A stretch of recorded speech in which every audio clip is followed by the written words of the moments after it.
नागराज और कोबरा घाटी। पूर्व कथा।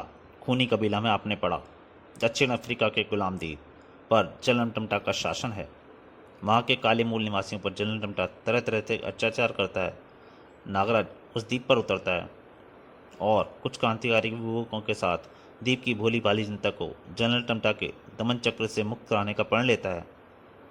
खूनी कबीले का सरदार टांगो जनरल टमटा की आज्ञा से नागराज को पकड़ने के लिए जाता है और नागराज को अपने मुंह से निकलने वाली आग से घायल कर देता है और पोमा चोमा व सुगा को अन्य बस्ती वालों के साथ बंदी बनाकर ले जाता है।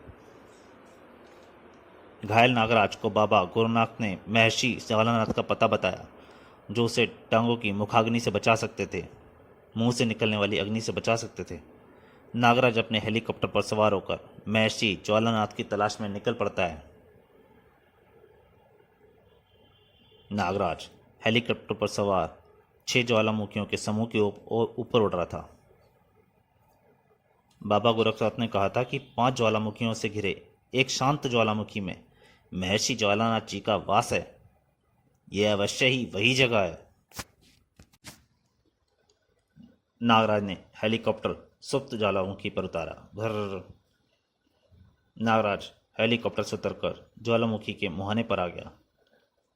उस बड़े छेद में ही ज्वालानाथ जी का वास होगा। फिर वह बेहिचक ज्वालामुखी की दीवार पर रेंगने लगा। छेद के पास पहुंचकर वह एक क्षण के लिए रुका। अब अंदर जाता हूं। और फिर वह अंदर प्रविष्ट हो गया। यहां तो कोई नजर नहीं आ रहा। तभी चारों तरफ से बहुत सारे सांपों ने नागराज को घेर लिया। साए साए। ओह, इतने सांप! परंतु नागराज बढ़ चला। ये मेरा क्या बिगाड़ेंगे? परंतु इससे पहले कि नागराज आगे बढ़ता, उनमें से एक नाग ने मानव का रूप धारण कर लिया। ठहरो युवक, कौन हो तुम? यहाँ क्यों आए हो? यहाँ से आगे बढ़ोगे तो सीधा यमपुरी जाओगे। मेरा नाम नागराज है। मुझे महर्षि ज्वालानाथ जी ने बहुत जरूरी काम है और मैं उनसे मिलकर ही जाऊंगा। ज्वालानाथ जी से कोई नहीं मिल सकता युवक, वे साधना में लीन है। नागराज आगे बढ़ा। देखता हूं कौन रोकता है मुझे। अब अपने अंजाम के जिम्मेदार तुम स्वयं हो गए। नागपुरुष ने पलटकर अपने दंड से नागराज पर प्रहार किया। धड़ाक! नागपुरुष नागराज पर फिर झपटा। कड़ाक! उफ! इसके देह में तो घातक विष भरा हुआ है। इसके दंड में घातक विष भरा हुआ है। नागराज ने संभल कर नागपुरुष पर वार किया। मुझे इसे और मौका नहीं देना चाहिए। और फिर उसने उस पर मुक्कों की वर्षा कर दी। धाम धाम।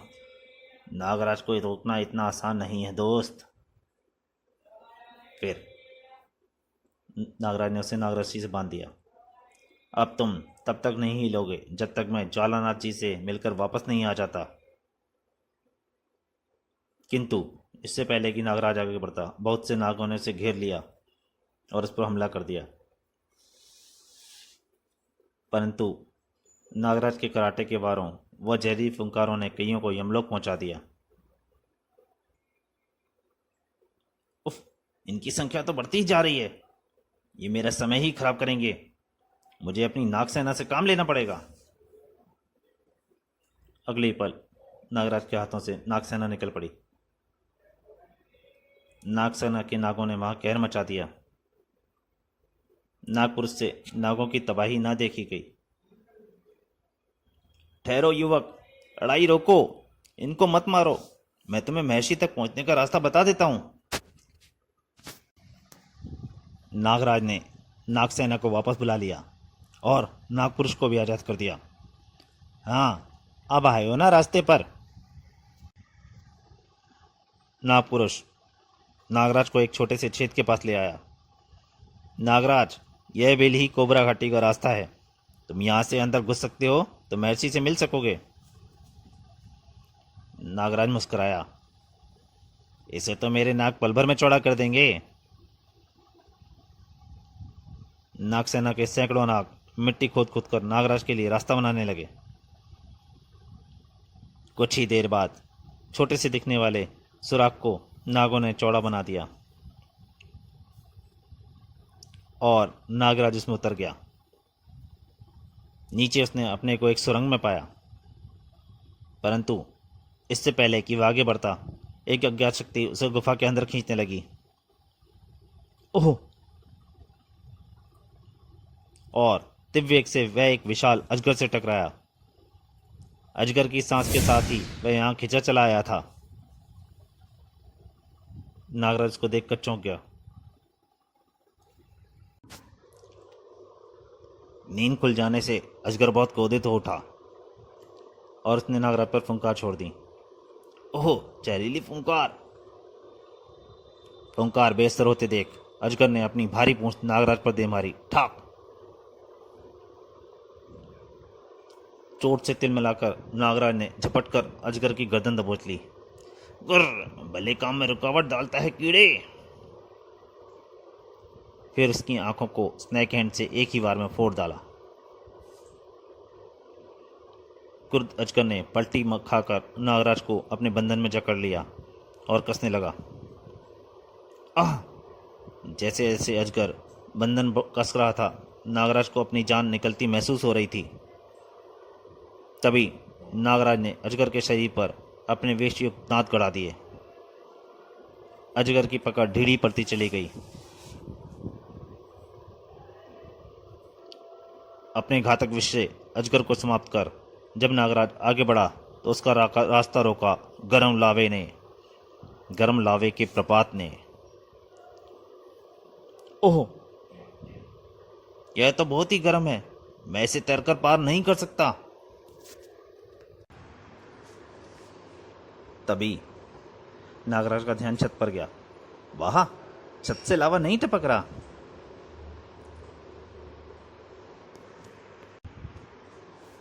छोटे सांप को छत पर रेंगता देख नागराज भी छत पर चिपक गया और छत पर रेंगने लगा और फिर तेजी से रेंगता हुआ दूसरी तरफ कूद गया।